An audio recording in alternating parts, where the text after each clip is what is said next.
A estrutura de um banco de dados compreende os tipos, relacionamentos e restrições aplicados sobre os dados, e é percebida de uma maneira diferente por usuários de acordo com o nível de detalhamento a que cada usuário tem acesso.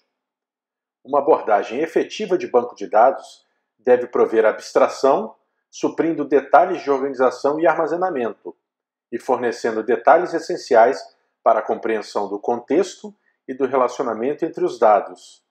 E é o modelo de dados que provê os meios necessários para se alcançar a abstração. Um modelo de dados é uma estrutura lógica que determina a forma como os dados são armazenados, organizados e manipulados. É uma coleção de conceitos que descreve a estrutura do banco de dados, definindo o comportamento de uma determinada aplicação. Existem diferentes categorias de modelos de dados para níveis de abstração diferentes. No mais alto nível de abstração estão os modelos conceituais, que representam a estrutura do banco de dados como os usuários a percebem, se valendo de conceitos como entidades, atributos e relacionamentos. Em um nível intermediário estão os modelos representativos ou de implementação, que detalham aspectos de implementação ocultando detalhes do armazenamento físico, se valendo de conceitos como relações e objetos. No nível baixo de abstração estão os modelos físicos, que representam a estrutura do banco de dados, detalhando aspectos de armazenamento, se valendo de conceitos como arquivos, registros e índices. No modelo conceitual, uma entidade é definida como um ente do universo de discurso. Graficamente, é representada num diagrama conceitual como um retângulo rotulado, como podemos observar destacado em vermelho na figura superior. Cada entidade possui propriedades que as caracterizam, denominadas atributos. Na figura inferior, observamos que os atributos em vermelho são representados como elipses rotuladas e ligadas por um traço às entidades.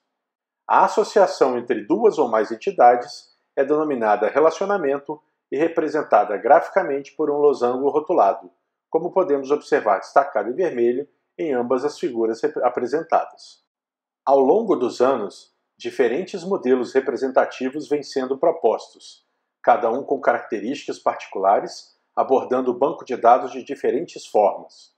O modelo hierárquico, por exemplo, considera o banco de dados como uma coleção de árvores formando uma floresta, onde cada registro é um nó nessa árvore e os relacionamentos entre eles são arestas. O modelo em rede foi proposto como uma extensão para o modelo hierárquico, uma vez que, diferentemente de seu predecessor, permite relacionamentos de grau n para n entre os dados. Enquanto no modelo hierárquico um nó filho só pode se associar a um único pai, no modelo em rede, nós se associam livremente uns com os outros.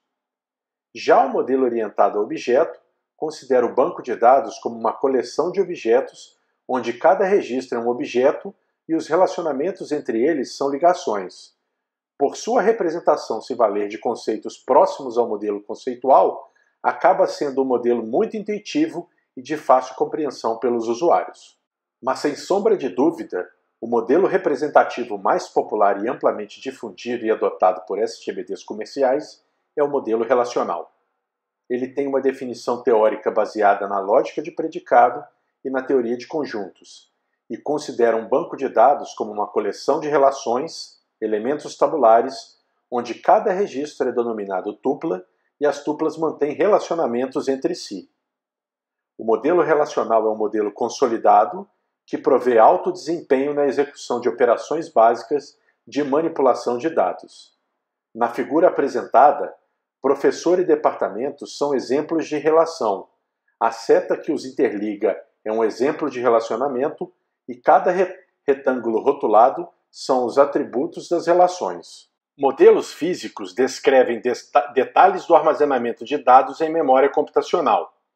Tais descrições envolvem as formas de organização de dados em arquivo em memória secundária, formatos de ordenação de registros em arquivos e índices ou caminhos de acesso alternativos para acelerar a recuperação de registros. A figura apresentada exemplifica a funcionalidade de um índice construído sobre um arquivo de dados professor. para acelerar a recuperação de dados pelo número de departamento.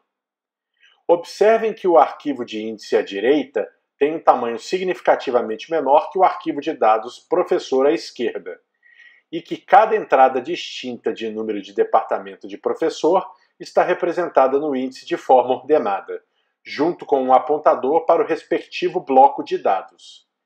Para buscar registros pelo número de departamento, basta realizar uma busca no arquivo de índice, localizar o número de departamento desejado e usar o ponteiro no índice para acessar diretamente os registros de professores no arquivo de dados professor.